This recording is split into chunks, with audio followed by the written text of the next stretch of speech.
musumba talekerera anungaga era manira ewepita mukiwongo kyokufa sirina kyenja ndi mumalirivo oli musumba talekerera anungaga era manira ewepita mukiwongo kyokufa sirina kyenja ndi mumalirivo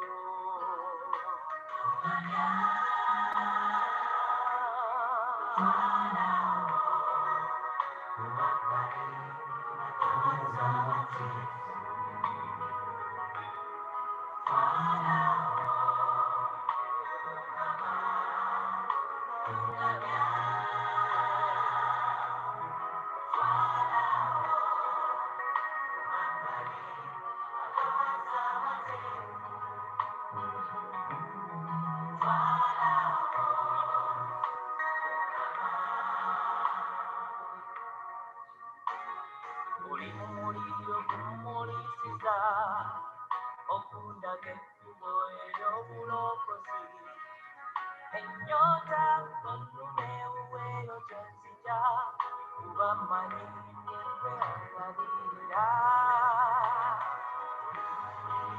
mulisiza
All right, Ambrose.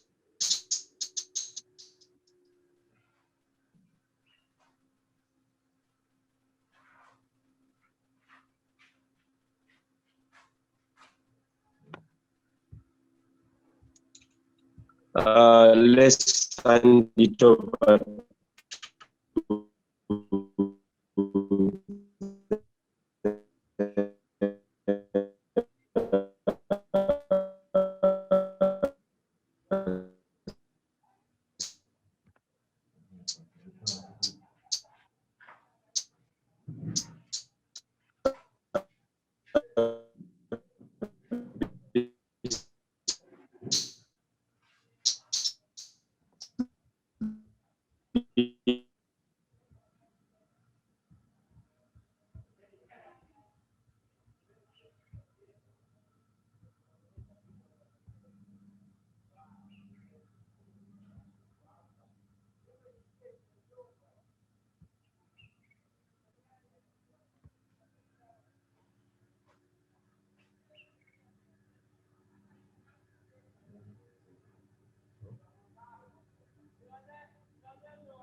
beyond the second laptop. Yes.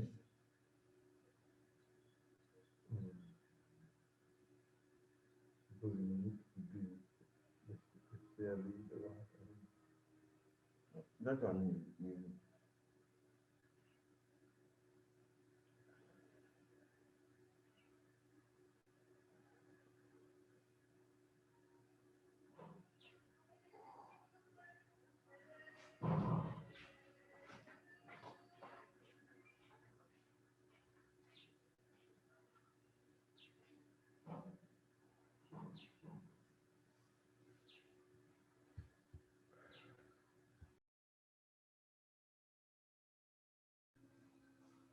So when you mute on this laptop, or mute is very important.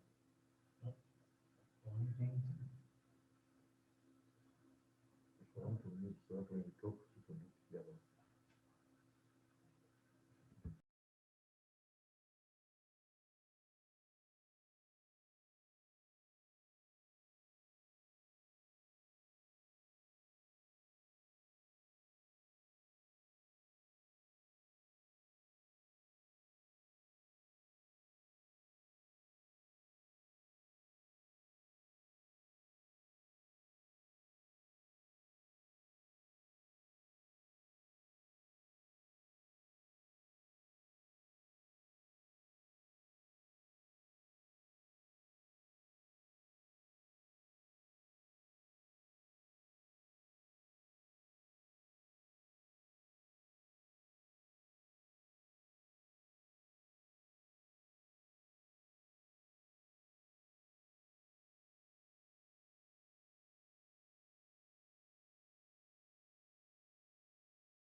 No, it's okay. I've loaded the personal. Had the call MTN. Everything is on. No volume scale. Hello? Hello? Hello? Hello? Hello, we are hearing you. Okay, that's beautiful. All right. So, Deacon Emma, you are ready? Yes, Pastor, we are ready. Yes, I'm extremely sorry. My network has been so poor at home. Once again, I want to welcome each one of you for this service. And I'm grateful to God that we've been able to gather despite a lot of opposition on the internet and all that. I would want us to pray just before our preacher begins to share the script. Kozi luzungu mukama tusasire.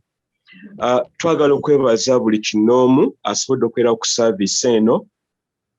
Mutusonyiwe nnyo olwa network ebadde enzibu nnyo olwaleero eno gye tubeere bweyogerere, naye twebaza Katonda nti Mukama atusobozesezza okuba tusobola okukuŋŋaana ku mutimbagano guno ogwa network ogwa internet. Mbadde nsaba tusabe omubuulizi wa leero alyoka agende mu maaso n'okusoma ekigambo, okutubuulira ekigambo kya Katonda. Tusabe. Ayi Katonda omulungi, tukwebaza kubanga oli mulungi, oli wa kitiibwa era otufaako. Mukama tukwebaza nti no otwagala newankubadde ng'embeera mu ggwanga mu nsi si bwe yandibadde, okufa kungi, okufuna coronavirus kungi, ebiwoobe bingi, amasiga mangi, naye Mukama tukumanyi kino gw'osobola. Era Mukama tugenda okuwulira ekigambo kya Katonda, omuddu wo mukwateko n'amaanyi n'Omwoyo Omutukuvu, omusobozesa Ayi Mukama okuwulira ekigambo kya Katonda. Bayibuli egamba nti buli kimu kiriggwaawo, naye ekigambo kya Katonda tekiriggwaawo. Mukama ekigambo kye kiwa omukisa, era n'abantu bonna abagenda okwegattako bawa omukisa Mukama, baleme kufuna buzibu bwonna ku mutimbagano, ne babeere nga basobola okuwuliza obulungi. Tuzibwemu amaanyi, tugumire ku ggwe Mukama, gwe lwazi lwaffe. Mukama tukwebaza mu linnya lya Kitaffe n'Omwana n'Omwoyo Omutukuvu, ffenna tuddemu nti amiina. Kakati abooluganda, omwezi guno mwezi ogw'amaka, twadde ku nsonga ey'amaka. Wiiki eyasooka twayogera ku nsonga y'okukuza abaana baffe, okubakuza mu kutya Katonda, era ne twogera ku nsonga nnyingi ku bazadde ab'enjawulo abaali babuvunaanyizibwa n'abatali babuvunaanyizibwa. Sandi yaddako ne twogera ku ebyoto eby'omu maka. Tulina okukuma ebyoto, ebiseera tulimu bizibu nnyo, naye Mukama ayongera otukakasa nti bwe tukuma ebyoto tuba bawanguzi n'okukirawo. Kati olwaleero tulina omudinkoni waffe Emma Kirumira yagenda okugabana naffe, ajja kutubuulira kyagenda okwogerako. Kale ffenna tubeere wamu. Ssebo Dikoni tukulamusiza, ssebo tandika okutubuulira ekigambo kya Katonda. Webale nnyo Musumba Godson, balamusiza nnyo mu linnya lya Mukama waffe Yesu Kristo. Twebaza Katonda olw'ekiseera kino, manyi nga wakati mu kubeera awaka na byonna bye tuyitamu, okufiibwa na buli kimu, kakasanga Mukama akyali Katonda w'obulamu bwaffe. Nja kusaba engeri gyendi nti ndi wano, abeerinaanye bandiwalako, ate tukwepinze okwegendereza kwonna kwe tulina. Nsaba nziddeko masiki osobole okubeera nga njogera bulungi akaseera ke naamala nga ndi. Osonyiyiddwa. Mwebale nnyo, mwebalire ddala. Twabalamusizza nnyo nate era. Amannya Kirumira Emmanuel Musumba nga bw'anambulukuse, era nebaza Katonda olw'ekisa kyampadde okubeera omuweereza wano mu God's Fortress Ministries. Ate era n'omukisa gumpeereddwa kugabana olwaleero mu mwezi guno tulimu okukwatagana n'ebyamaka, nga twagala okweyongera okwezzaamu amaanyi n'okwezimba ng'amaka mu DFM. Ntuusa obubaka okuva eri famire yange, mukyala wange tubadde tulina okubeera naye, era nsuubira essaawa yonna bw'anaaba asonda ajja kubeera nga agendako ku mukutu, kubanga omulamwa ogwampa okwogerwa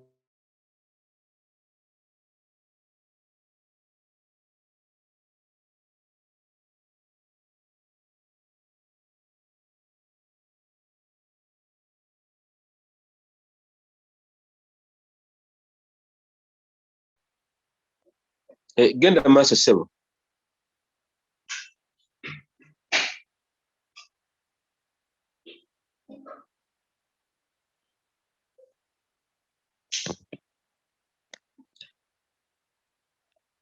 Hello, genda maaso.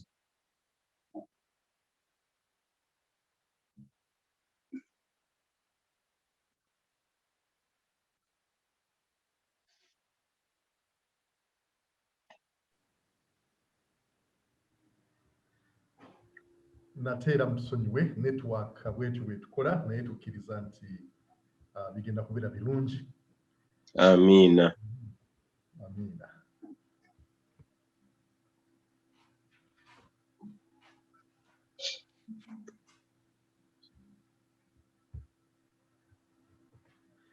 So ng'omusumba bw'atujjukanyizaamu network egenza okukyakana nga ndeeta ku obubaka okuva eri mukyala wange omwagalwa Sarah abatumidde nnyo n'abaana byonna tuli bulungi. Mukama atukuumye weewaawo amawulire mangi agatali malungi gabeera gatambula wano ne wali naye tukkiriza tuli bawanguzi n'okukirawo. Mwezi guno tugabana ku nsonga za nkizo nnyo ffe ng'abakkiriza era ne mu maaso ga Katonda twafuna Musumba Godson ng'atuyisa buvunaanyizibwa bwaffe ng'abazadde era ntufuna n'ebyokulabirako eby'abazadde abalungi ate era n'abazadde abataali balungi mu byawandiikibwa ne tumaliriza nga tukkiriziganyizza nti tulina okubeera nga tussaayo omwoyo mu ngeri gye tubirabiriramu abaana baffe. Ate Sande yayita omukadde Sam n'atuyisa mu mbeera ez'okuba n'ekyoto ky'amaka ekyokusaba. Twebaza Katonda nti mu famire zaffe abasinga naddala mu kiseera kino eky'omuggalo ogwayita mu mwaka oguyise ebyoto bingi byakumibwa era byazzibwa bujja era twafuna obujulizi bungi awo ne tuyitamu naye era tukkiriza ne kaakano wadde nga tuziddwa ku muggalo ebyoto bigenda kusigala nga bikola ki nga byaka nga tuseesaamu emisana n'ekiro kubanga tetulina mubeezi mulala okuggyako oyo Katonda ali waggulu ennyo. Olwaleero twagala okukola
kale nno abooluganda tuli bawanguzi tujja kugenda mpola mpola network ebuukako nga bweddako naye nsuubira nti tugenda kuba nga tugoberera nange nja kubeera mwegendereza nnyo okulaba nti tetusigalira mu mbeera eno. So tujja kuba nga bye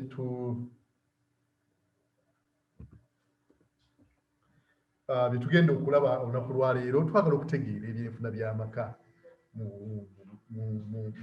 ngeri ennyangu ennyo. Lwaki kikulu okuba n'ebyenfuna eby'amaka? Otandika otya ebyenfuna by'amaka n'engeri gye tuddukanyamu ebyenfuna by'amaka mu ngeri y'obwakatonda? Ojja kukkiriza nange nti omulamwa guno mulamwa munene nnyo mugazi nnyo. Ebimu ku bitu bino bya mu ssomero bya mu kibiina tubisomyeko era bw'oba nga onaatandika okuwandiika ku nsonga zino ennya okutegeera ebyenfuna okukola ki oyinza okuwandiika akatabo ne kaggwayo naye ffe tujja kwekuumira mu kifo ky'obwakatonda.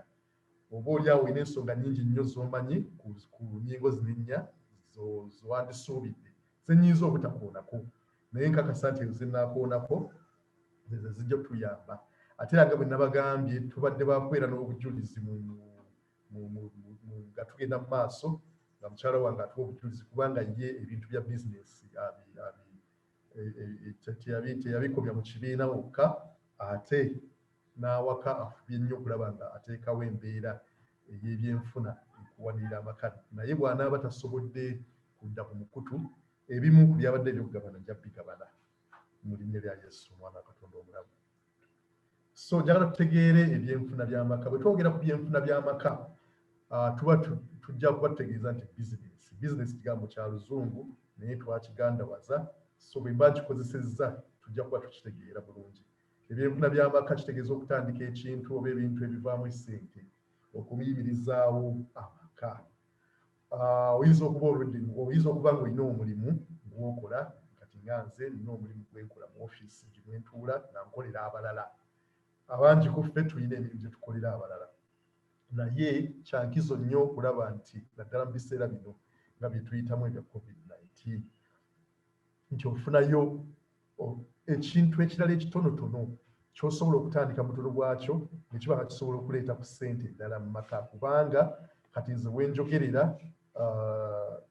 ku mulimu gye nkolera emirimu gyagootaanamukko, kubanga abantu be tukolera abamu tebakyakola, gavumenti yesinga otuwa emirimu yasalako essimbi mu bintu bye tukola ebimu. So ne tutuuka ekiseera nga tumala n'emyezi geena nga tetulina ssente ze tusasula bakozi, kubanga tubanja naye netubanja tebasasula, tebalina ssente. Kati naffe tetulina ze tusasula abakozi, ne tusalako n'emisaala ne tugisala mu kitundu kwegamba embeera negenda nga ebeera enzibu ennyo. Kampani endala zo zaggalawo n'okuggalawo ne zigalirawo ddala. Kaakati awo obukulu bw'okubeera n'ekintu ekirala ky'okola awaka ekireeta ssente mu lugira, era mu kyagaali twagala kwezzaamu amaanyi nga families ng'amaka nti bw'oba olina ky'okola zaamu amaanyi. Wa tolina ekiseera okutandika okulowooza ki kye tusobola okukola, era mu bugambo obutonotono bwe tugabana mu kyagaaleero tulabe nga tugenda mu maaso.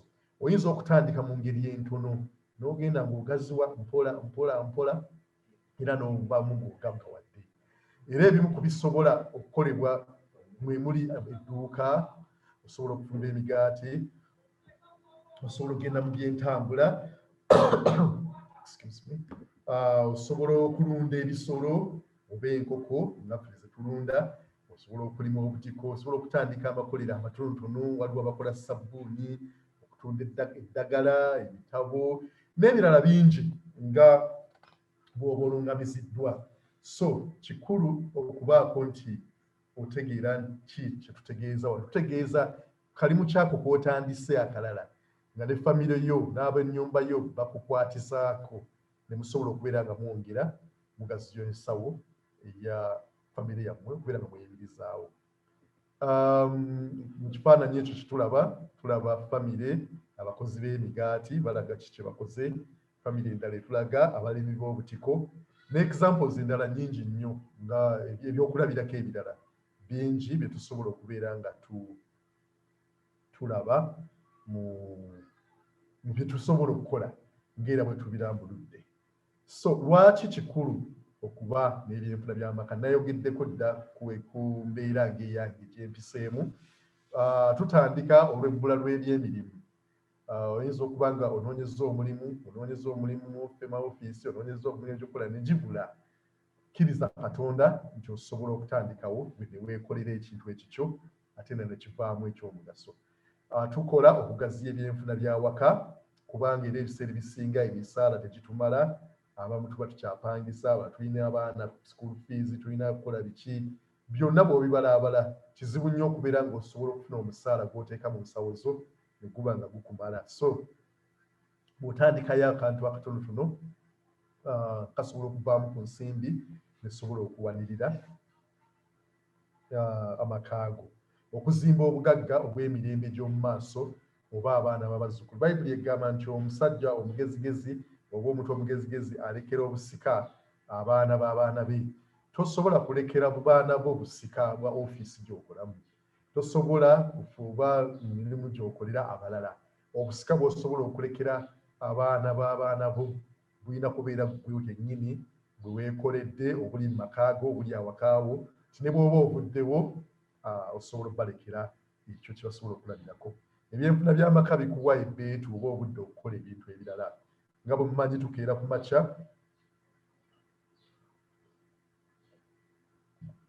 tukeera ku makya ne tugenda ne tukola mu office g'abantu ne tukola excuse me, olina okuwandiika mu kitabo ng'oyingidde, olina okuwandiika mu kitabo ng'ofuluma, kugamba buli w'olaga mu ssaawa ezo 8 olina okubeera ng'owa account ng'olaga ki ky'okola. N'olw'ensonga eyo tosobola kufuna budde ate bukola birala. Abamu tetusobola kufuna kujja kumuweereza, ogenda ku fellowship, okukola ki, kubanga si gwe olina control, si gwe ofuga by'okola. Naye bw'obeera gw'oli waka nga weekozesa, ofuna ebbeetu obudde okukola ebintu ebirala. Mu byenfuna by'amaka tusobola okusomesa abaana baffe okukola, okuyiiya, okupakasa. Abaana basobola okuyiga ffe bye tukola. Kikulu nnyo okubeera nti abaana baffe bayiga emirimu gye tuyita egy'omu mikono.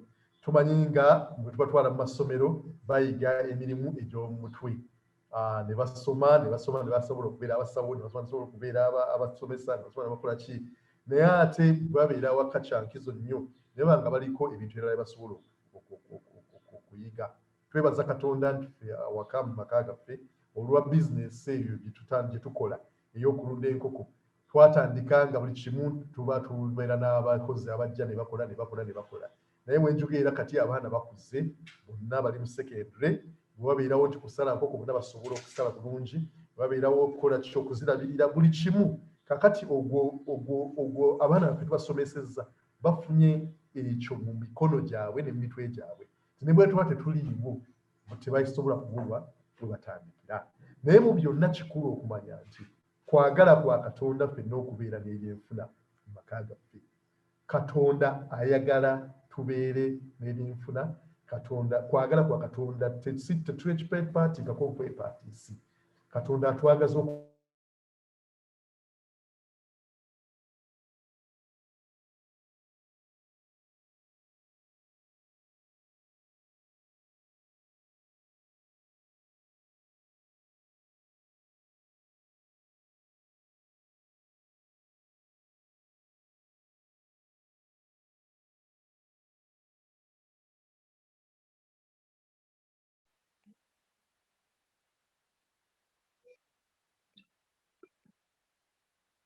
Hello, Deacon Emma, you're on. Okikoli Sebo.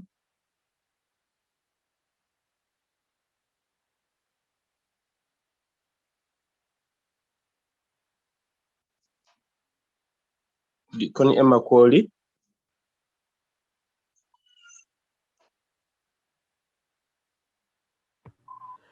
Musumba tukomyewo. Amin.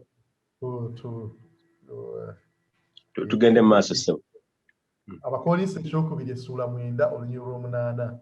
Era Katonda ayinza okwaza ekisa kyonna gye muli, mmwe nga mulina ebibamala byonna ennaku zonna mu bigambo, mu bikolwa byonna, mulyoke musukkirirenga mu bikolwa byonna ebirungi. Mukama ayagala tukole, twekozese ffe nga ab'amaka. Era mu bibululira byonna nga Bayibuli bw'egamba, ayagala ekisa kyonna kitumaamireko gye tusobole okubeera nga tulina ebitumala byonna. Era mu byonna byonna nga tukola bizinesi, tetukola kukola linnya, tetukola kubeera na bintu bingi nnyo, kubeera bagagga nnyo, naye tukola tusobole okubeera nga tulina ebitumala ennaku zonna. Kakati tulyoke tusukkirirenga mu bikolwa byonna ebirungi. So Katonda atwagaza nti bwe tuba tumaze okubeera n'ekyo twetaaga kyonna, ebikolwa ebirungi, amaka amagagga Mukama g'ayagala era ageesobola, olwo galyoke gayitimuke mu kukola ebirungi mu bwakabaka bwa Katonda. Singa tobeera bulungi nga tolina bikumala, tosobola kubaako na b'oyamba, tosobola kubaako na b'okola. Twebaza Katonda mu maka. Mukyala wange ye bizinesi akikwasa maanyi. Lwaki? Kubanga Mukama yamuwa ekisa okubeera nti alina baalabirira bangi. Abeera n'abantu kwegamba bawa support wano. Kati ekishoka kyokka kimala okuteekamu omulamu okulaba nti wabeerawo ekikolebwa. Naye ate mu ngeri eyo ate era Mukama n'aba nga akituweeramu obukisa. Bizinesi nnyingi zatandika, tubaddeko n'obuduuka obutono obwo obutunda ebintu, sukaali, biki. Ne tubeerako ne dipo, twatundako ku dipo ya Saafi, twabeerako ne ku supermarket, ne tukolako ku restaurant, takeaway, ebintu bingi ng'ate tenkanya wano ne wali nga muwa support mu ngeri omu oba endala. naye nga mu byonna twagala okubeera n'ebimala tubeerewo okubeera n'amaka agalaakinga. Naawe muganda wange mwannyinaze muganda wange kyensaba baako n'ekyo ky'otuukako ky'osobola okuba ng'otandika kisobola okuyamba mu butono kubanga otandika butono twatandika katono naye tulabe Katonda ng'agenda ng'atukuza mu mpola era tuba nga tulina we tutuuse ate era ne mu bikolwa byonna ebirungi tulina obujulizi nti waliwo ebirungi ebikolebwa okuva mu ebyo bye tufuna. Mukama waffe yeebazibwe. Ekyamateeka ekyokubiri essuula ya 28 n'olw'ekkumi.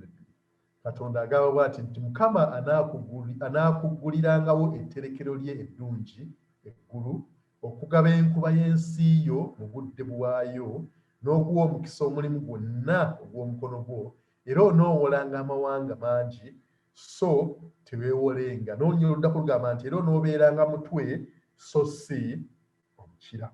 Mukama atusuubira era atwagaliza okuba n'obusobozi mu ssente okubeezaawo amaka gaffe ate n'okuwagira obwakabaka bwe ku nsi. Y'ensonga lwaki kiri ku record kiri ku mulamwa nti ebyenfuna by'awaka family business bwe tugyogerako business gy'okolera awaka gwe eyiyo yankizo nnyo okusinga omulimu ogwo gw'okola. Kirungi nti tukola emirimu gino era Mukama agitwaliddemu omukisa kuba oliawo emisaala gye tufunamu ate era gye gituyambye okubeera nga tuteeka mu business ez'awaka. Naye nga mu buli nsonga yonna tulina okubeera nga tukkiriza okubeera nti tubeera ne business. Lwaki? Kwagala kwa Katonda era atwagaliza era ayagala ffenna tubeere n'ebitumala ayagala ffenna tubeere nga tulina ensimbi nga tusobola okweyimirizaawo n'ate era n'okuwagira obwakabaka bwe ku nsi. Obwakabaka bwa Katonda gwe nange ffe tubuyimirizaawo ku nsimbi ezo. So obeera n'ensimbi ezitamala ebiseera ebisinga tosobola na kudduukirira bwakabaka bwa Katonda. Mu Bayibuli tulaba okuva ku Adamu amaka mangi gaali galina emirimu gy'ebyenfuna gye gaali gakola okufuna essente era mu biseera by'eddembe osobola okusomawo Adamu bwe yateekebwa mu lusuku lwa Edeni yateekebwamu okululabirira n'okulaba nti luvaamu amagoba. Singa tekyali ekyo Mukama teyandimugambye nti nkutaddewo olabirire olusuku luno. So naffe Mukama atutadde mu bifo byatutadde tusobole okubeera nga tulabirira ebyo byatukwasizza tulabe nga tujjamu amagoba agasobola otuyimirizaawo. Ibulayimu yali musajja mulunzi nga gwe mulimu gwe tusoma mu Lubereberye essula 13 lunya olusooka n'olwokubiri. Era yalina ssente ze yalina obusobozi mu byonna yalina obugagga yalina abantu abakozi yalina buli kimu era tujjukira mu kiseera ekimu abakozi be nga ne Luti kazini we baali ne baba nga bakyankana naku lwa byanfuna ne baba nga baawukanye. So ekitulaga nti n'abantu abatusookawo mu Bayibuli nabo baalina enkizo mu bye bakola. Isaaka ye yali mulimi era Mukama n'amugaggawaza nnyo bw'osoma Olubereberye essula ya 26 ebibakifuna. Bakabaka be tusomako Dawudi ne Sulemaani mu ngero ne mu bassekabaka baali bakozi nnyo era baali bagagga nnyo nga balina byonna basobola okukola. So ebintu by'okubeera abagagga si bintu bya nsi. Okubeera omugagga kintu kya Bwakatonda. Yozefu taata wa Yesu yali mubazzi era tusomako mu Makka essula ey'omukaaga olunya lw'esatu nti ne Yesu yakolako mu bbajjiro omwo. Eyo yali family business yali bizinesi yaabwe ey'awaka nga mwe bajja ebyenfuna era tukakasa nti okumulabirira ne baganda be bonna Yozefu yali akola mulimu egyo. N'omutume Pawulo yali mukozi wa weema nga bulaba mu kifaananyi ekyo.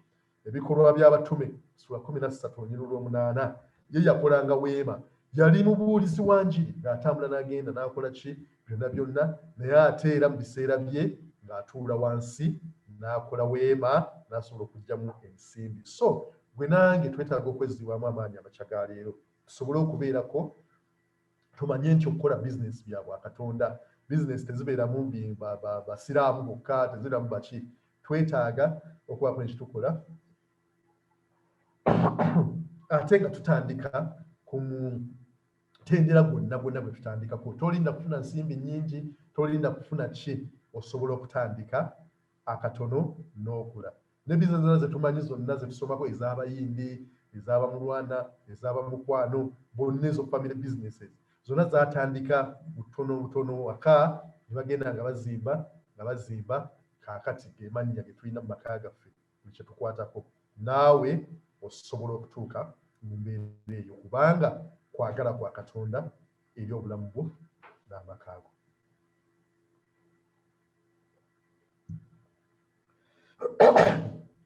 Munsonyiweko okutandika ebyenfuna by'amaka osobola otya okutandika nga bwe nayogedde nti bino ebintu bisomesebwa mu class bintu bingi nnyo oba oli awo abamu ku mmwe mwatuulako dda mu classes ezo ne mulaba nga ebintu nga bwe bigenda nga bwe bikolebwa naye nja kuwaayo ensonga ntono nnyo ku nnyingi nnyo ezo z'omanyi ne ziri ne mu bitabo ebyokusoma. Ekisooka nti bw'oba olina entegeka ennungamu totya beera n'okukkiriza era weesige Mukama. Ebiseera bingi nnyo tutambulira mu kutya ogenda n'olowooza n'ogamba naye n'obusente bwange buno obutono ogundi yatandika bizinesi n'emulema ate bwe n'ateeka wano naye bw'otambulira mu kutya tosobola kumalako. Bayibuli egamba nti Mukama tatuwadde mwoyo wa kutya totya beera muvumu. Engero 2 essuula y'okubiri olunyiri lw'omukaaga lw'omunaana egamba etya egamba nti kubanga Mukama awa amagezi mu kamwa ke mwe mupuluma okumanya n'okutegeera aterekera abagolokofu amagezi amatuufu aba engabo eri abo abatambulira mu butayonoona alyoke akuuma amakubo ag'omusango era awonye okutambula kw'abatukuvu be. So kyankizo nnyo okubeera nga tutambulira wamu ne Mukama. Bw'oba nga tutambula ne Mukama omulabe ajja kuba nga asiga okutya buli ssaawa byonna by'okola bibiri nga tebisobola kutuukirira. Bw'oba olina entegeka ennungamu ng'ogamba Mukama njagala kukola kino gireete mu maaso ga Katonda gireete ku altar y'amaka ogamba abantu bannange twegenda kusaba twagala kutandika okubaako ne kye tukola naye tusaba Mukama atulungamye. Mukama agambye nti yawa amagezi. Mukama yalina amagezi musaba amagezi mu kamwa ke bw'anaayogera ojja kufunamu okumanya n'okutegeera olabe direction ki gy'osobola okutwala nti ogenda kukola kino ogenda kitambuza bw'oti bakasitoma ojja bajja wano ebyokukozesa ogenda bijja wano kubanga ye yaterekera abagolokofu amagezi amatuufu. So tulina okutambula mu bugolokofu tulina okutambula mu bwesigwa nga twesiga Katonda kubanga ye ngabo yaffe era tatwabulira era ojja tusaba tubeere nga twesiga Katonda. Bayibuli egamba nti abeesiga Mukama balinga olusozi Sayuuni sobola kusigukirwa. Bw'obeera nga weesiga Mukama embeera ne bwebanga ekoze etya ojja kusobola. So tugenda mu maaso oteeke entegeka zo za Mukama. Bayibuli egamba nti eŋŋendo zaffe tuziyiringisize mu maaso ga Mukama naye anaatuwa obwetaavu bw'emitima gyaffe. So ensonga esooka beera n'entegeka ennungamu osobole okubeera nga okola ogenda mu maaso. Ensonga ey'okubiri gye nnoyinza okwogerako nti beera n'okwolesebwa ate okunyweze. Bizinesi nnyingi nnyo ennungamu n'amakampuni ge tukolera gabeera n'emiramwa omuzungu kyayita vision babeera n'okwolesebwa tulina missions babeera n'ebigendererwa ebiwandiike ebigambo ebyo biwuliddeko bye tuyita strategic objectives mu luzungu bibeerawo nga biwandiike abalala babitimba ne ku nzigi ne ku notice board buli ku makya buli kiro abakozi ne banga bakola ki nga babitunulako. Bayibuli egamba mu Habakuuku 2:2 nti awo Mukama n'anziramu n'ayogera nti wandiika okwolesebwa okwo okwole bulungi ku bipande akusoma adduke. Olina kwolesebwa ki? Kiki Mukama kyakulaze ky'osobola okukola? Baako ne ky'owandiika luyinza n'okuba olunyiriri mu Bayibuli ekinaakuyamba okuzzibwa obujja buli lunaku. Oyinza Katonda atandika naye baako ne by'owandiika baako ne by'owandiika mu buli mbeera obenga owejjukanya bibeere nga bikuzzaamu amaanyi. Olunyiriri olwo oyinza okugamba nti Bayibuli egamba nti nnyinzizza byonna Omukama wange oyo ampa amaanyi. Kwegamba obenga wezzaamu amaanyi ng'oyogera eri obulamu bwo ate era ne famire yo nga buli okyogaba nange kino kye tuyimiriddeko kitwagala okukola tekinnaba kutuukirira naye tukakasa nti kigenda kutuukirira. so mu kusaba ne mu kwewaayo ne mu kubeera mu maaso ga Katonda leeta entegeka zo mu maaso ga Mukama obeere ng'okwolesebwa kwo kunywezebwa osobole okubeera nga otambula okugenda mu maaso. Ekyokusatu kyenja okwogerako nti tandika kati. Ebiseera ebisinga tubeera nga twagala okukola togala oba mwezi ogujja bwe naafuna ssente nja kukola kino, bwe ndiweza ssente bwe ziti nja kutandika, bw'oba bwe naatuuka ku eri bwe naafuna kino nja kukola kino. Kwegala n'obeera nga buli kaseera ng'obeera nga otwala mu maaso ekintu ky'wandibadde wakola jjo ne kimala omwezi omulala ne kikwata omwaka omulala ne kigenda mu ki. Njagala okuzzaamu amaanyi, njagala okukubiriza olunaku lwa leero nti mu kukkiriza osobola okutandika. Tandika mu kukkiriza so si mu kutya. Totya abantu abafunye obugagga, abafunye ebintu mu bye bakola, batandika nga tebatya. Simanyi oba ngenda kyogera ntya mu Luganda, naye mulimu ne risiki. Bateekamu ssente zaabwe nga tebamanyi ki kinaavaayo, naye ne kimala ne kivaayo. Naye nze ngamba nti bw'otandika mu mpolampola era ogenda ofuna amagezi agakuzimba okweyongerayo. Abaebbulaniya 11 olunyiriri ndumiisinze mu kukkiriza Katonda emirimu gyo gijja kukula. Bw'okkiriza Katonda emirimu gyo gitandika ate ne gikula. Nti ebintu byonna byonna tugenda byesigamya Katonda kubanga si lwa maanyi, si lwa buyinza, naye olw'ekisa kye ye yasobola okubeera ng'atuukiriza ebyo bitandise. Omubuulizi agamba mu ssuula 11 olunyiriri olwokusatu nti alabirira embuyaga talisiga, n'oyo atunuulira ebire talikungula. Kaakati ow'Oluganda bw'onoobeera awo nga buli kaseera olaba embuyaga ekunta, obeera otunuulira bire, olugero olwo kwe luva, tosobola kusiga kubanga ogamba bwe naasiga mu kiseera kino kibuyaga agenda kujja akole bw'ati. Bw'otunuulira ebire ng'olaba buli kaseera enkuba egenda kujja, tojja kukungula kubanga ojja kulowooza nibyo n'okungula enkuba egenda kuvamu amazzi n'okola ki. So bw'otunuulira embeera tojja kubaako nekyokola, embeera n'ekweraliikiriza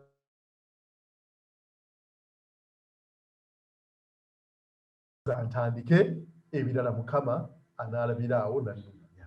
So tandika kati, ba n'okukkiriza. Bw'oba olina ky'otaddewo, olina okwolesebwa, olina ky'omanyi okukola, kiteekemu amaanyi, kitandike, era Mukama naye anaafuna kyakolerako kubanga agamba nti ajja kuwa omukisa emirimu gy'emikono gyo. Ky'otakoze Mukama tasobola kukiwa mukisa, ky'otandiseeko Mukama kyagenda okuwa omukisa ate kikutwale mu maaso. Mukama waffe yeebazibwe. Nja kwogera ku nnyingo esembayo ey'okuddukanya, engeri gye tuddukanyamu ebyenfuna by'amaka mu ngeri y'obwakatonda.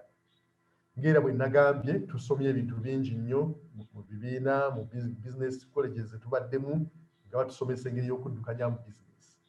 Naye nze nja kwesigama nnyo ku ky'obwakatonda kubanga tuli bakkiriza era buli kitukola kirina kubeera nga kikolebwa mu ngeri ey'obwakatonda. Ensonga esooka nja kugamba nti kolera wamu ne Mukama mu mirimu gyo. Mu Luzungu nyiza okugamba nti let God be a shareholder in your company, a partner.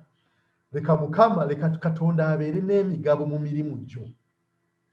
Era Katonda omuwootya emigabo mu mirimu gyo. Mwebuuzeeko kuba Bayibuli egamba nti zaabu ne ffeeza bibye, ensi n'okujjula kwayo bibye, ennyanja ne byonna emirimu yabikola, ensozi zize. Kwega buli kimu kye weetaaga gwe okubeera ng'otandika bizinesi, otandika okukola, byonna Katonda yabirina.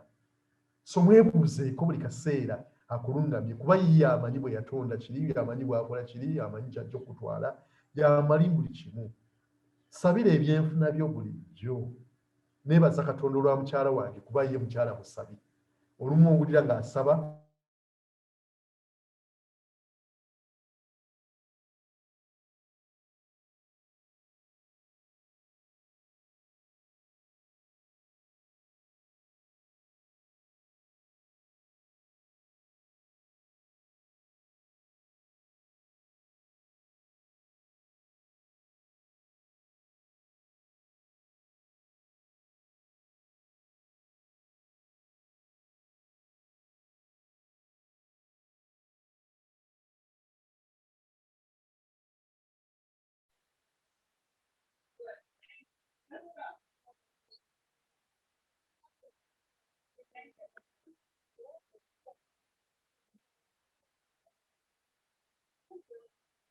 Hello, Deacon Emma, are you online?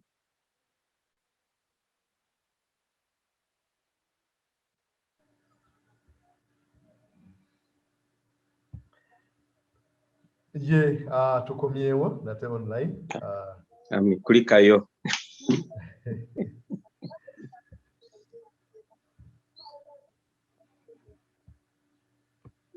Mbadde njogera ku nsonga tukyali ku nsonga ey'okukolera wamu ne Mukama mu mirimu gyo era mbadde nteeka essira ku ky'okuzzaayo eri Katonda ekimu eky'ekkumi n'obwesigwa. Ekimu eky'ekkumi tukizzaayo buzza, tetukigaba tetukikola ki kubanga kyo tekibeera kyaffe. Era twebaza Katonda nti ffene mu bye tukola tufuba nnyo okulaba oba okola emirimu gino egyawako emitonotono olumu tetuwandiika bitabo nnyo bulungi, olumu tetubeera na record, naye era tufuba okulaba nti tumanya nti sizoni eno mu nkoko zino bwe ziti tusobodde okufunamu ssente bwe ziti. Olw'okuba twateekamu bwe ziti zino ze tuggyeemu, n'olwekyo ekimu eky'ekkumi kirina okugenda ewa Katonda. Era mukyala wange abeera strict nnyo, mukakali nnyo ku mbeera ezo ez'ekimu eky'ekkumi. Era bw'otakuuma olumuyambako okukuuma records ezimu, naye bwe nfuuka nga records tezituukaganye era abeera munyiivu nnyo. Agamba tulina okubeera nga tuzaayo ekimu eky'ekkumi kubanga Katonda alina emigabo mu bizinesi zaffe. Bwe tutaakola ekyo ajja twabulira. Siga ensigo mu bwakabaka bwa Katonda era yamba abali mu bwetaavu. Mu ngeri yonna tufuba okulaba nga tusiga ensigo. Tubadde nga twatandika nga tufuna bulooni mu banka, mu Pride, mu Opportunity, mu Finka, mu Kinga tufunayo miliyoni 5, ne tugenda mu miliyoni 10, ne tugenda ki. Naye bwe njogerera ku ssaawa eno, Mukama atusobozesezza okubeera nga tusobola okugenda mu YSAVE. Mukyala wange memba wa YSAVE n'asobola okubeera nga asobola omuwa miliyoni 10, ne tusobola okubeera nga tuziteeka mu investment, mu capital. Kati ezo tuzikozesa okuba nga tuzimba kubanga twasalawo bizinesi gye tugenda okukolamu egenda kubeera ya nkoko, era bwe kye tukola kyonna tuguzimbira okwo. Baako ne byokola. Naye kye mbadde njagala okukomyawo nti tusiga ensigo. Era olw'okuba nti bw'olengera agamba nti looni tebagigabaako tayiti naki, naye ffe kye tukola ekimu eky'ekkumi ku looni eyo nga tugireeta mu maaso ga Katonda, nga tugiteeka mu maaso ga Katonda, nga tugamba Mukama, buno obwakabaka bwo bugenda kuzimbibwa, twetaaga okubeera nga tuli ba patina naawe mu kuzimba obwakabaka, naawe osobole okubeera n'emigabo mu mirimu gyaffe ne Katonda. Era tule Katonda ng'atuyisaamu, defaultinga nga tetulemwangako n'omulundi ogumu okuzzaayo looni, sente za looni oba ki, kubanga twakkiriza Katonda abeere ekimu ne bizinesi zaffe. Yamba abali mu bwetaavu kubanga era eyo y'ensonga lwaki obukristaayo obutuufu kye ki, Bayibuli bw'esomesa kwe kuyamba namwandu abali mu bwetaavu abaki.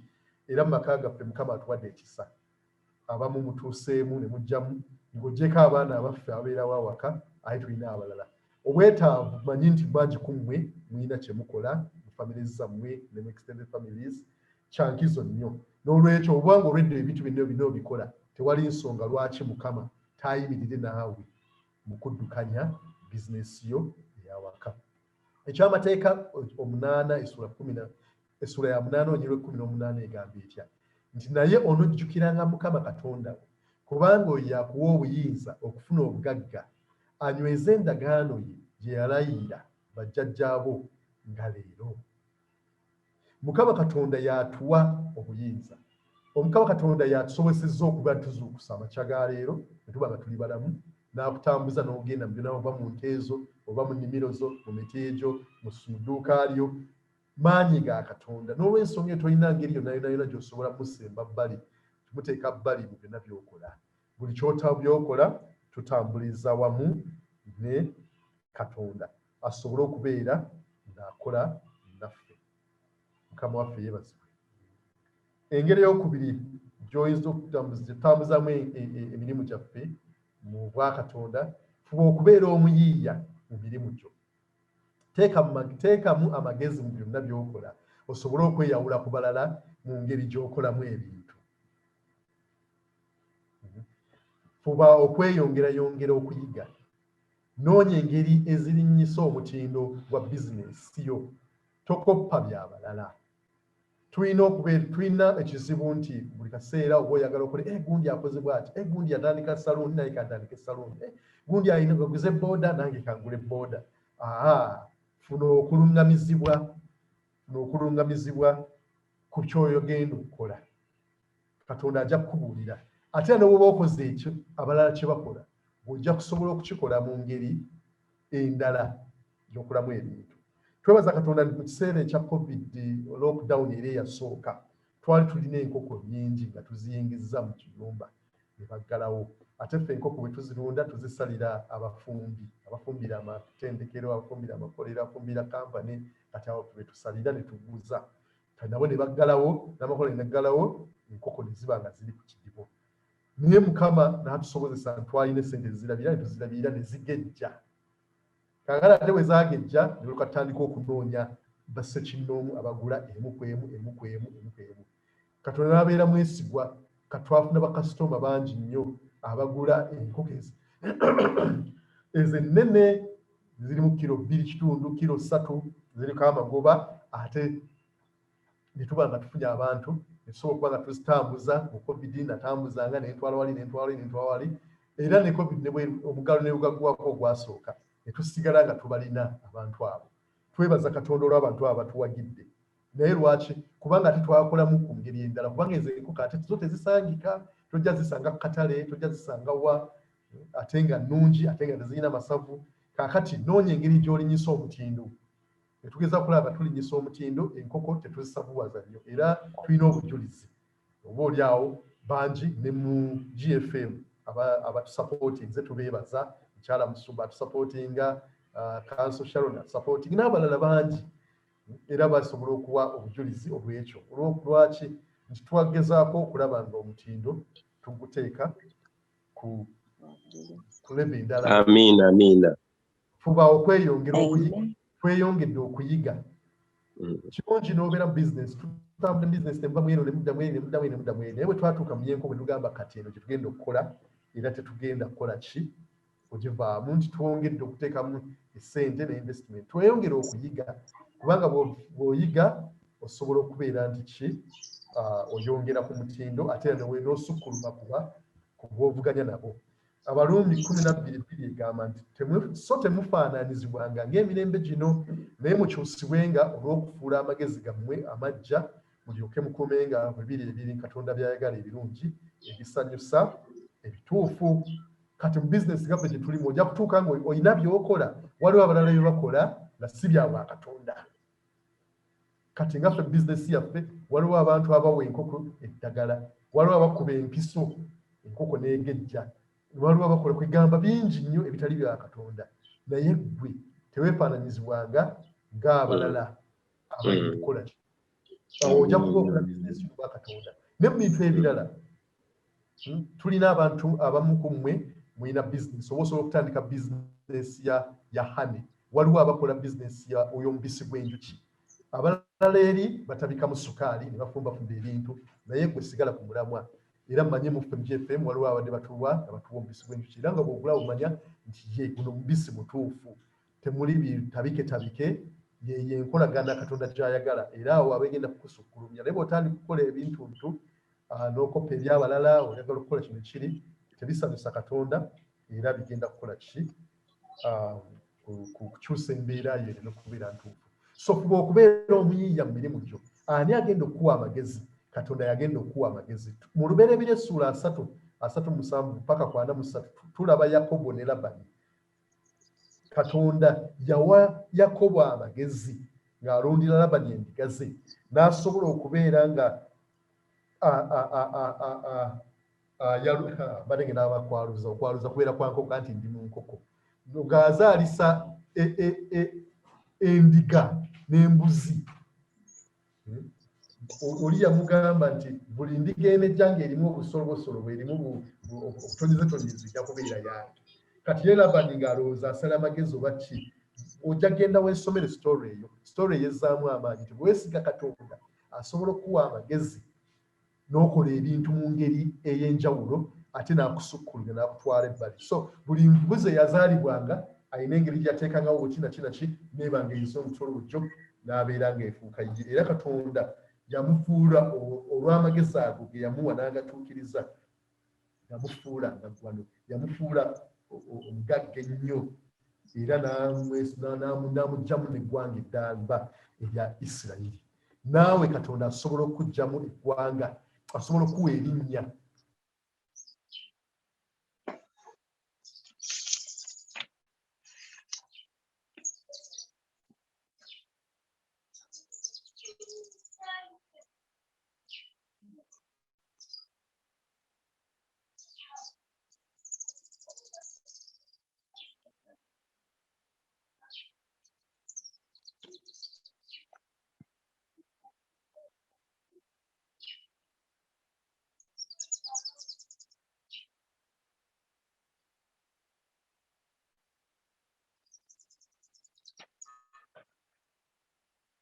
Hello, Deacon Emma, okyaliko?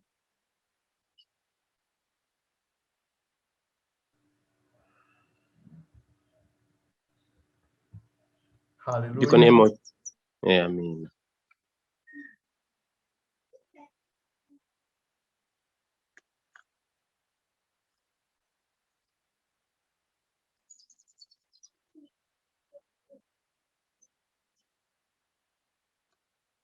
Yes, bugenda maaso.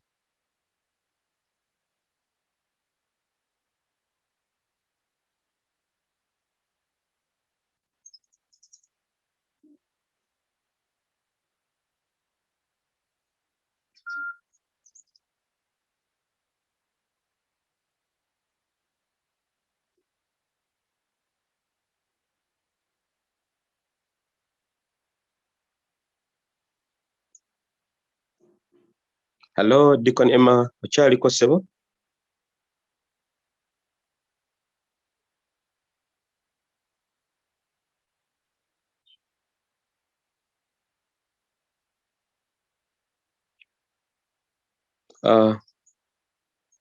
Abooluganda gye muli mmwe kuba gy'oligamba nti amiina. Tukomyewo mbadde njogera ku bwesigwa beera mwesigwa mu by'okola beera mwesigwa eri abakozi bo nebaza Katonda olw'abakozi baffe ngera bwe ngambye mukyala wange ye ali strict nnyo mukakali nnyo mu bintu byakola tagira abakozi sente bwe ziba zituuse ng'omwezi guweddeko waakiri era nabizikira oli n'amuwa sente ze era tulabye nga tuweereddwamu omukisa n'abakozi bangi basalawo ne bagenda nga bafunye ebintu ebirala ate ne bakomawo kubanga afuba okulaba nga mbeera mwesigwa eri abakozi okubalabirira beera mwesigwa mu by'essente oyinza okutuuka mu kanyigo ng'oyagala ssente naye tukkiriza Katonda nti essente terina tufuga tulina okugifuga esobole otukozesa ebirungi mu bwakabaka bwa Katonda Abaleevi ojja kusoma mu Baleevi essuula 19 olunyi 13 osome ne mu Yeremiya 22:13 Bayibuli egamba nti tonyigirizanga muliraanwa wo oba omukozi wo empeera ye terina kusuulawo paka enkeera mu biseera bya Bayibuli eyo tebaakolanga omukozi yakolanga ng'akola lunaku sente ze tezisula kati omukozi waba asula mwezi sente zo tezirina kusuula omwezi bwe guggwako guba guweddeko obujjamu nga tosobodde n'oyogera naye n'omugamba ngumiikirizaamu olw'ensonga eno n'eno naye ngenda kukola ki tolyazaamaanya muntu yenna kubanga buli lw'olizaamaanya oleeta ekikolimo mu bizinesi yo so kyankizo nnyo okubeera nti ng'oddukanya bizinesi yo mu bunene bwayo bwonna oba ntono oba nnene oba dduuka tobeera wa mazima beera mwesigwa Bayibuli egamba mu Yeremiya 22:13 nti akolimiddwa oyo atambuza ennyumba ye butali butuukirivu oba aleeta ebizibu ewa muliraanwa we n'atamuwa mpeera ye so tetwagala kubeera mu abo abatambulira mu kikolimo ekirala fuba okukwata ensimbi obulungi ensimbi ozifunye otya ozitereka otya ogenda kwewola bwe weewola fuba okulaba ng'ozzaayo ensimbi ezo bw'okubanga oli okwewola essente z'omuntu fuba okulaba nti ozizzaayo mu budde ate asobole okukuzza oba banka ng'eyo esobole okukuza bwetyo muzungu agiyita portfolio ngera bwe gambye twatandika ntandika mu miliyoni 2 3 5 mu bwesigo obw'okuzzaayo ogenda okula paka bw'otuuka mu kinene ensaasaanyayo ebeera etya olina okubeera ng'osaasaanya n'obwegendereza olina okwawula ezizo za bizinesi tosobola kulanga buli kaseera waliwo ekiteetaagisa wekiteebeereka naye era bw'oba oziggyemu manya nti ziggyemu ate era zigenda kuddibwamu bayibuli eyogera mu ngero 13:11 nti obugagga obufuniddwa mu butali butuukirivu buggwaawo mangu naye bw'okuŋŋaanya katono katono ojja kweyongerayongeranga so tuleme okubeera nti tuli ku pressure ey'okufuna obugagga tandika mpola bizinesi ejja kukola ekule kubanga bayibuli egamba nti ensi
Hallelujah. Amen.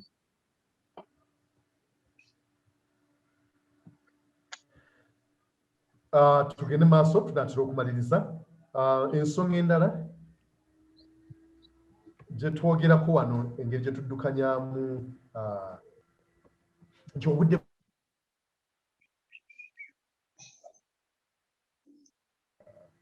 Ecclesiastes ensolo ey'okusatu olunya olusooka nti waliwo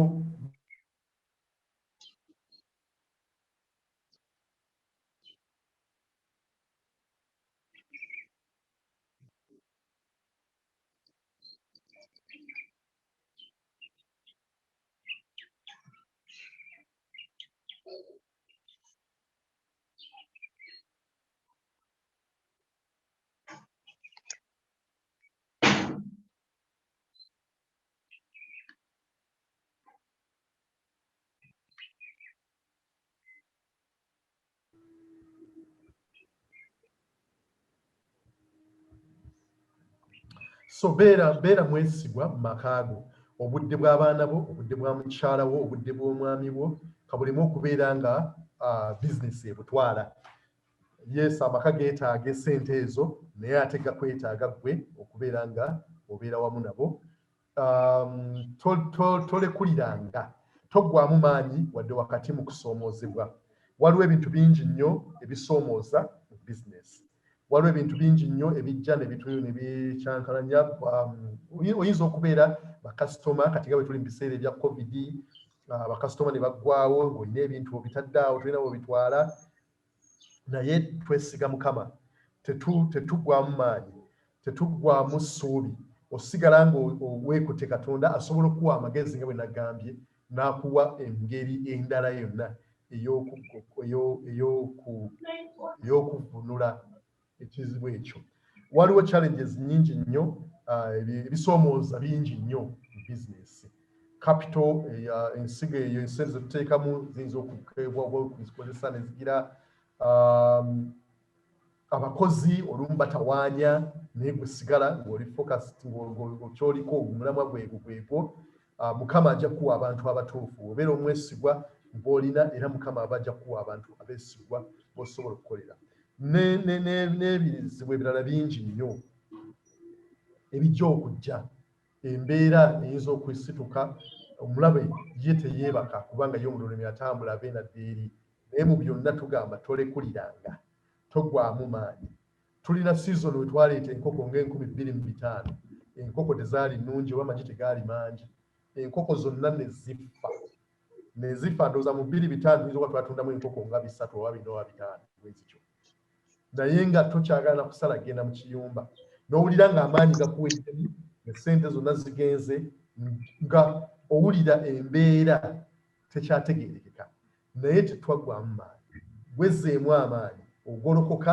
n'okwasaganya by'okwasaganyiza ate n'oddamu kubanga era omuwanguzi tawanika ogamba bw'obeera ng'onoobeera muwanguzi towanika toggwamu maanyi nga weesiga Mukama asobola okukuwa ate sizoni eddako esobola okukola ate neerama n'ekwerabiza sizoni etaatuukirira n'ebirala bingi nnyo mukyala wange yali aseeseteese okugabana nammwe naye tasobodde oba network tasobodde kubeera nga akonekitinga ate tetwasobodde kutambula wamu okujja ku kkanisa naye mu bimpimpi njagala okubeera nga maliriza njagala kutujjukiza nti Katonda ayagala tubeere abagagga Katonda ayagala obeere ne bizinesi Katonda ayagala okulaakulane osobole okubeera nga weetuusaako byonna bye weetaaga osobole okubeera ng'okola ebirungi mu bwakabaka bwe obwakabaka bwe buyimirizibwawo nsimbi buyimirizibwawo abantu nga gwe nange singa gwe nange tunaakwata mu maanyi wadde nga tuli mu biseera ebisoomooza ennyo naye bino bye biseera ebituufu okubaako n'ekyokola obudde bwe buli osobola okulaba obwetaavu obuli mu community yo n'ogamba kino kakyo osobola okukikola mu community nsobola okukolera abantu kino nsobola okubatuusaako saaviisi eno kyekiseera kino kyennyini wadde nga tukiraba mu ngeri enyigiriza naye kisobola okuviiramu engeri ey'obuwanguzi n'osobola okubeera nga okola osobola okubeera omuyiiya Mukama mpozi testimony gyesibawadde Mukama atuwa okwolesebwa buli lutya Mukama yawa mukyala wange okwolesebwa abantu bangi bali mu kulunda enkoko ez'amagi amazungu naye bwe twalwaza omwana twagulanga eggi ly'enkoko eŋŋanda siringi 1,000 ne kati simanyi era lyaka liri ku bbeeyi eyo bwekyo tray 3 kyokka nga ne tray y'amagi gano ag'enkoko emanyi n'okutuuka ne mutwalo 80 ne gumu bwezi mutwalo 1 ne tufuna okwolesebwa nti naye lwaki tetulunda enkoko eŋŋanda ne tutandika okugulayo enkoko emu enkoko 2 enkoko bwezityo enkoko ne zibiika nga okwolesebwa kwe tulina nti enkomerero y'omwaka guno wenekubeerako ng'oggyeko enkoko enzungu ze tulunda broiler ez'ennyama tujja kubeera n'enkoko eŋŋanda nga 1,000 kuba Amiina. 10 kigenze kiwera kubanga otandika katono enkoko 2 twazigula owanti Brenda n'azituwa ne zibiika buli emu nengena ezaala obwana 10 obwana bukuze n'endala zizaala zibiika bwe zikola ki bwe zaalula obwana kubanga waliwo okwolesebwa okwo twagala tutuuke wali nti abantu baffe baba beetaaga amagi ag'enkoko eŋŋanda olina bw'osobola okugajja eyo nti gundi oyagala amagi ogasanga wewano so ebintu bingi tusobola okukola obumyu mpulira kati nabwo bukola ki Abachina bangi nnyo muno baayagala nnyo obumyu n'abantu abalala oba ne mu malwaliro beerako ne byolowooza Mukama atuuke wakuteeka asobole okulambululira mu magezi ago g'olina asobole okukulungamya bw'otandika kitono ogejja kubeera ng'oyiga nga bw'oyongeramu nga bw'ofuna support wano ne wali nga ne Mukama ali naawe ojja kusobola okubeera nga omalako nkakasa nga njogedde ebigambo bingi n'ebisigaddeyo bingi naye mu byonna tukkiriza nti Katonda atwagaliza okubeera obulungi tufubwe okulaba nti tukola bye tulina okukola tukola n'emikono gyaffe nga Bayibuli egamba mu Basesalonike essuula 4:12 nga Katonda bw'atuwa okulungamizibwa tukole n'emikono gyaffe nga tetugwa mu maanyi, tutambule mu bwesigwa ne bwesimbu, tutambule mu buwanguzi obwo. Mukama ajja kubeera naffe era mmanyi nga tugenda kubeera buwanguzi, ate era tubeere ba mugaso mu bwakabaka bwa Katonda. Mukama waffe yeebazibwe. Neebaza Katonda olwaffe n'abasobodde okubeerawo mu kigambo ekyo. Bingi nnyo, manyi ng'Omwoyo Omutukuvu mulungi nnyo, ayina kyasudde mu mmeeme eyo, ayina kyasudde mu mutima gwo, ky'ogenda okutambula nakyo olunaku lwa leero, osobole okitambuliramu, okubaako ne ky'otandika ku lw'amaka go, oba okutwala ekyo ky'olwedde ky'okola ku ddaala. Amiina. Amiina. Mu kiseera kino tugenda kusaba. Simanyi ali mu byuma oba agenda tuteeka mu groups, naye ndaba tetuli bangi nnyo, naye twagala tugende mu kusaba. Wooli ne famire yo, nja kusaba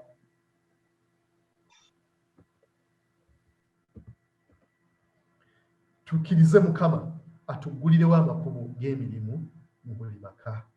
Tusaba nti buli maka GFM Mukama atuggulirewo amakubo ag'emirimu. Weewaawo tuli emirimu egya woofiisi gyetukolera abalala, naye kyankizo nnyo nti tufune ku mirimu gye tukola egy'awaka olw'ensonga ezo twagambyeko waggulu. Kikulu nnyo. Tugenda kukkiriza Mukama aggulewo amakubo, kubanga ye kkubo, ye mazima, gwe bulamu, y'alina ekyokuddamu kyonna mu bulamu. Era tujja kusaba Mukama atuyambe akuze ebyenfuna n'emirimu egitandikidde mu maka. Tuleme okutandika obutandisi, naye tusobole okukula ne bizinesi zaffe nga zitusanyusa, kubanga Bayibuli egamba nti omukisa gwa Mukama gugaggawaza ate teguleeta bunyini. Bizinesi ezo zireme okujja zikule, zireme okutuleetera okwawukanayawukana, oba essente nga zeeyongedde ate tufune emize emirala egitali gya Bwakatonda. Nedda. Mukama atuyambe tukuze ebyenfuna, Omwoyo Omutukuvu atujjukizenga obuvunaanyizibwa bwaffe nga tukola eri obwakabaka bwa Katonda n'eri amaka gaffe n'eri ensi yaffe. Era tujja kusaba Mukama atuggyeko omwoyo w'okutya okutandika bizinesi. Wadde tuli mu kiseera kino ekikakali ekya COVID, kye kiseera kyennyini ekituufu okubaako ne bye twelowoozaako. Emirimu gya bakama ffe giri wabbali, katulowooze ku bye tusobola okukola, ate era Mukama anaatulungamya era anaatuwa n'ensimbi ze twetaaga okutandika. Tukkirize Mukama atuwe bizinesi ensava. Singa gwe nange tunaabeera nga ffenna tuli bulungi, obwakabaka bwa Katonda bugenda kutambula bulungi, tujja kusobola okuzimba ekkanisa nga tetufunye buzibu bwonna, tulabe nga obwakabaka bwa Katonda bugenda mu maaso. Kale tugende mu maaso ga Katonda, tutwale eddakiika ezo tusabe mu oba mbadde nsaba. Saba omubuulizi, mbadde nsaba tufuneyo oba abantu basatu bwe tuli ffenna mu maka gaffe, tuyimusa amaloboozi gaffe tusabire mu nnyinga ezo zonna zonna nga ze tugabanye. Mukama asobole okutuweeramu omukisa mu bizinesi zaffe. Haleluya. Mukama tukusaba otuyambe ffe ng'amaka, Mukama oggulewo amakubo aga bizinesi. Mukama tusaba otuyambe buli maka ga GFM, maka g'abooluganda abakristo abaalokoka. Mukama tuggulirewo amakubo tusobole okukola bizinesi, emirimu egy'omu maka, kubera nga tusobole okweyimirizaawo n'amaka gaffe wamu n'okuwulira ekigambo kya Katonda. Era Mukama tusaba otuyambe okuza bizinesi, okuza Mukama zisobole okukula, ziri kusigala nga nto nga tezigaziwa, ne Mukama zikule zigaziwe era zibeere nga omulungi ow'ekisa. Tukwebaza Mukama tukoola Katonda kwe Katonda akola ebyamagero. Mukama tukoola orama yagasoka kamanyi muyono rekomonsoririba orari yararaba yaragasono oggulewo famire yonna abali ku service eno leero n'abataliiwo abali mu famire yaffe ya GFM Mukama obakulirewo abali ku altar zaabwe nga baleese mu maaso go ebyo baagala okukola kitange bawe okwolesebwa bawe obuyambi bawe entandikwa bawe amagezi bawe Katonda okweyawula kitange bawe Katonda wange ebintu ebingi twetaaga okubeera nga tutambula mu buwanguzi essaffe abo batandiseeko Mukama tusaba oyongere obubagazibwa obwongere nga bakwesiga Katonda wange gulawo enzigi Mukama ensimbi ze beetaaga okwongeramu gaziwa zijje Mukama tuwe obwesigwa kubanga mu buli mbeera yonna tumanyi nti kusigala ng'oli mwesigwa gwe totuwadde mwoyo wa kutya twala buli kutya kwonna na buli masekkati gaffe Katonda wange nga tulowooza ku COVID n'embeera erabika ng'enzibu ennyo leka tulabemu ekitangaala ayi kabaka beera ekitangaala kyaffe Katonda wange tugiremu Katonda wange ebyo byetusobola okukola ayi Katonda ow'eggye okubeera mugaso mu community mwe tuwangaalira ayi kabaka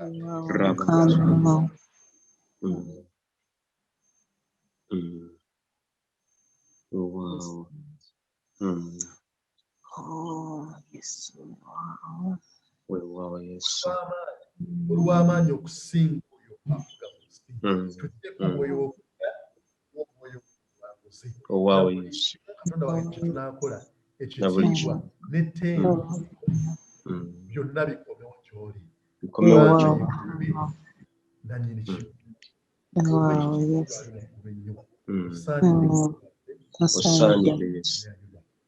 wa Yesu Kristo Mukama waffe tusabye. Amina.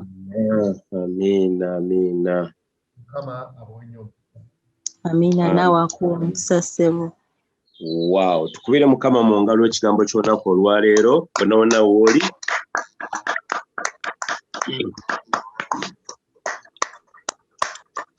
Ssebo omubuulizo olwaleero tukwebaza era tukusiima olw'okuwa ekigambo kya Katonda ekirungi bwe kityo ensonga y'okwetandikirawo bizinensi ffe nga famire era bannange abooluganda nze ng'omusumba wammwe mbakubiriza nnyo buli famire ebeerewo kyeyeekolera era nga bwe tubulidde bubuliddwa olunaku olwaleero oba otunda bitabo oba otunda capati wali oba olunda nkoko buli kimu ffenna Mukama atukwateko bane njala kuwulira amiina ey'amaanyi ku nsonga eyo.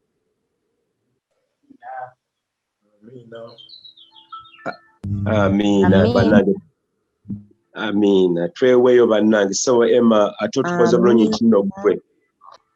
Emma otukoze bulungi nno ggwe n'omukyala wo muli mu nsonga eno kugamba mukola bizinensi era twebaza Mukama naffe ekitundu kimu ku mmwe nti nno twagala nnyo enkoko zammwe wano ng'awaka nnungi ziri organic bulungi za muddo era bannange buli mwe abeeko ne kyakola tuyiye Mukama atuyambe tuyiye. Kale weebale nnyo ssebo weebalire ddala. Kakati nja kusaba Mwami Lugoloobi atubuuzeeko mu ddakiika emu yokka teke tugende mu nsonga ey'okuwaayo ekimu eky'ekkumi. Mwami Lugoloobi tubuuzeeko ssebo. Pastor Godson n'abalala bonna nsanyuse okubeera nammwe olwaleero. Amiina. Era ne advice ya business ngisiimye. Mukama abawe omukisa nga muweereza Mukama. Amiina. Nzize leero ku saavisi eno naye y'oluzungu nja kubeerako. Amiina. Abooluganda owe Mwami Lugoloobi mukwano gwaffe nnyo ku GFM wadde agenda mu kkanisa ndala naye ng'atwagala nnyo era y'omu ku bantu abaatuwa ku ssente ezazimba administration yaffe mbadde nsaba tumukwireko mu ngalo bannange. Tumukwireko mu ngalo Mwami Lugoloobi. Amiina. Kakati mbadde njagala tugende ku nsonga y'okuwaayo. Ambrose tuwe ku giving platform yaffe eyo. Ambrose? Giving platform?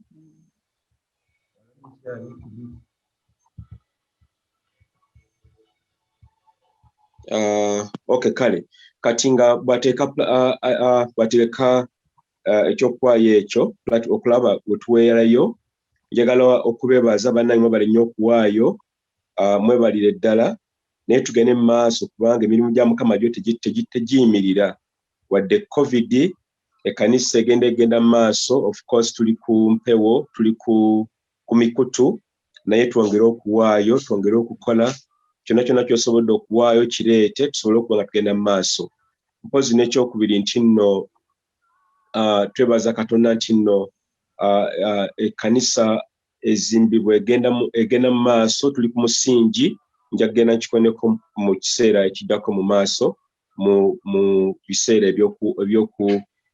ebyokuwaayo mu biseera ebyokukola announcements nga nkola announcements naye tuweeyo n'omutima gw'Omukama gy'atuwa omukisa kakati nga tumaliriza mpite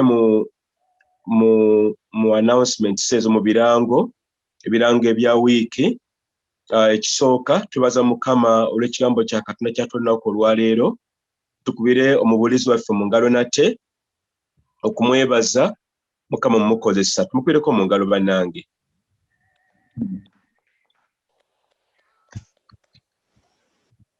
Okay, tumukubireko mu ngalo omubuulizi ate n'ekigambo kya Katonda nakyo Mukama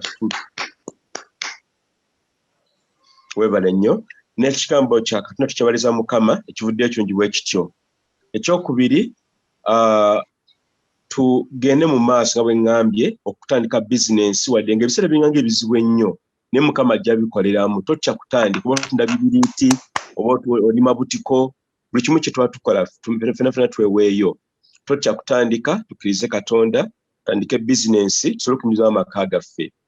Ekyokusatu twebaza Katonda nti nno omusingi gw'ekkanisa yaffe gugenda gukulira ddala era mwe ababeera ku mukutu gwa GFM mulaba ebifaananyi twebaza Mukama akoze ekyamagero ekyewuunyisa mu biseera ebifaanana bwe biti nti omusingi gw'ekkanisa almost gugenda kuggwa wiiki eno egenda okutandika era bannange ekimu eky'ekkumi mukireete ekiweeyo bannange mukireete alina sementi amutuleetere alina bloka zituleetere alina emitayimbwa gituleetere tuzimbe ekkanisa ya Mukama oba oli awo banagenda okuggulawo ng'ekkanisa ewedde tomanya bino byonna bisoboka of course twetaaga miliyoni nduza nga 100 awo nga mu 5 okumaliriza ekizimbe ekyo naye Mukama ye mwesigwa. N'ekyokuna nti tubeere beegendereza mu biseera ebya covid kubanga abantu bafiira ddala tetubeera bantu batafaayo ne tufeeyo okugoberera amateeka SOPs n'amateeka ge Mukama waffe gatwadde mu pulezidenti tugwa mu nsobi abapoliisi okukwata amajje okukwata naye njala nti beegendereza n'ekisembayo tweyongera okubeera mu kusaba n'okwesiga Katonda Mukama atuluŋŋamye era atuwa ekisa kye. Bannaffe obudde butuliridde empenda nja kusaba mukyala Sebyala kwoli ku line bwe kiri maama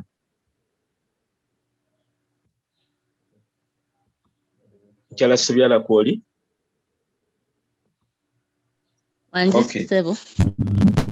mbadde nsaba ofundikire saavisi eno okwebaza Katonda n'okumusaba atuyambe tutandike bizinensi ezo n'okuwaayo tufundikire awo saavisi eno etera okuggwa tugende mu y'oluzungu.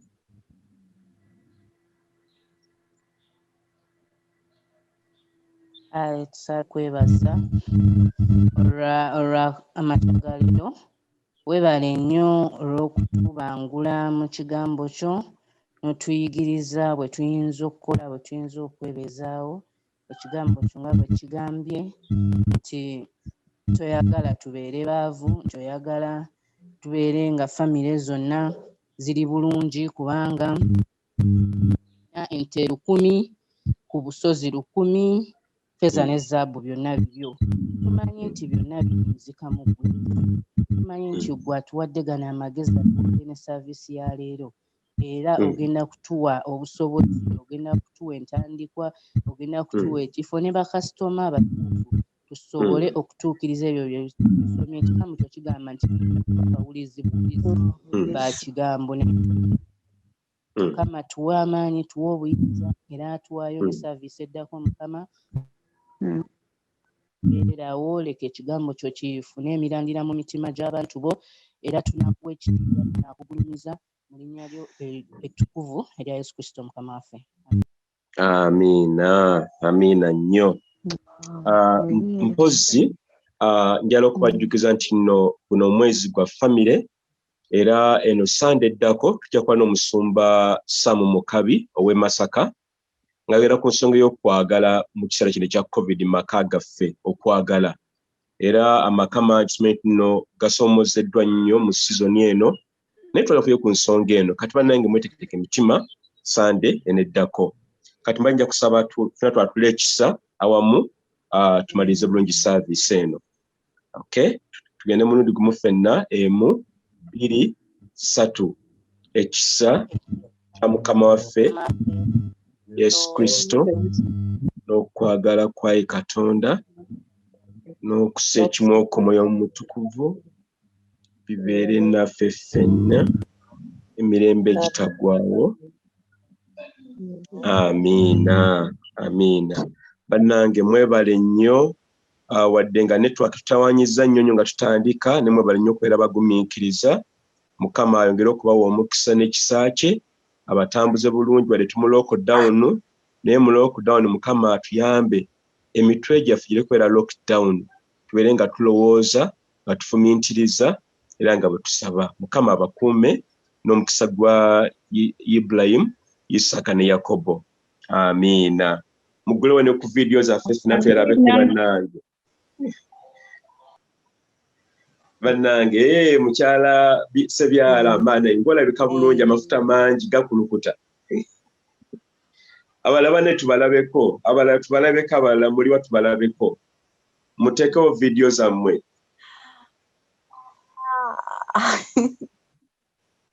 Abala Lydia sinabula video yo.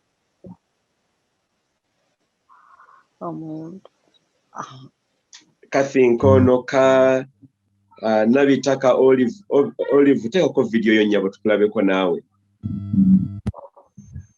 Brenda Tema ne Brenda omulala omukulu Samba Gonza museko video zammwe